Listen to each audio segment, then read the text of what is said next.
Friends welcome మన ఉమ్మడి వంటలు ఛానల్కి. ఈరోజు నేను చూపించబోయే రెసిపీ స్వీట్ కార్న్ పచ్చివి వేరుశనగ పప్పు పచ్చి కాయలు వస్తాయి కదా, అవి ఒలిచి పెట్టుకున్నాను. ఒక బంగాళదుంప కట్ చేసి పెట్టుకున్నాను, ఒక క్యారెట్ కట్ చేసి పెట్టుకున్నాను. వీటన్నింటితో ఒక స్నాక్ రెసిపీ చేసుకోవాలనుకుంటున్నాను. ముందుగా స్టవ్ వెలిగించుకొని ఒక స్పూన్ ఆయిల్ వేసుకున్నాను. ఇందులో మనం తరిగి పెట్టుకున్న క్యారెట్, బంగాళదుంప, పచ్చివి వేరుశనగకాయలు వస్తాయి కదా, ఒలుచుకున్న వేరుశనగ పప్పులు ఇవి వేసుకొని బాగా మగ్గించుకోవాలి. స్వీట్ కార్న్ను ఆల్రెడీ బాయిల్ చేసి ఒలిచి పెట్టుకున్నాను, అందుకని ఇది కొంచెం ఆగాక వేస్తాను, తర్వాత వేస్తాను. వీటిని బాగా కలబెట్టుకోవాలి. ఇవి త్వరగా మగ్గడానికి కొంచెం సాల్ట్ వేసుకుంటున్నాను.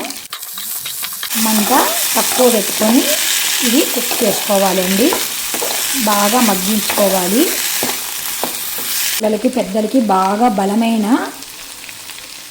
బలాన్ని ఇచ్చే ఫుడ్ అండి. తప్పకుండా మీరు కొంచెం ఓపిక తెచ్చుకొని చేసుకోండి. ఈ సీజన్లో వేరుశనగకాయలు పచ్చివి దొరుకుతాయి కదా, అందువల్ల ఈ రెసిపీ చేద్దామనుకొని చేశాను. స్వీట్ కార్న్ మంచిదే, అన్నీ మంచివే మనం వేసినవి. ఇప్పుడు ఇది మగ్గేదానికి మనం ఇట్లా కొంచెం ప్లేట్ బోలిచ్చి పెట్టుకుందామండి. ఇవి మగ్గిన తర్వాత స్వీట్ కార్న్ కూడా వేసేసాను. అవి కూడా కొంచెం కలబెట్టుకున్న తర్వాత మనం గరం మసాలా కానీ చాట్ మసాలా కానీ వేసుకోవచ్చు. ఇంకా ఇష్టం ఉంటే కొద్దిగా పెప్పర్ వేస్తున్నా నేను, నాకు ఇష్టమే ఇది పెప్పరు. బాగా అంతా కలబెట్టుకొని ఇంకా సర్వ్ చేసుకోవడమే ఫ్రెండ్స్. మంచి బలమైన ఫుడ్ అండి, తప్పకుండా అందరూ ట్రై చేసి మీ ఇంటి ఇల్లిపాదికి ఆరోగ్యాన్ని మీరు కాపాడుతారని నేను కోరుకుంటున్నాను ఫ్రెండ్స్. ఇంకా మనం సర్వ్ చేసుకోవడమే ఫ్రెండ్స్. మీకు ఇష్టమైతే కొద్దిగా టమాటా కెచప్తో కూడా మనం తినొచ్చు ఫ్రెండ్స్, చాలా బాగుంటుంది.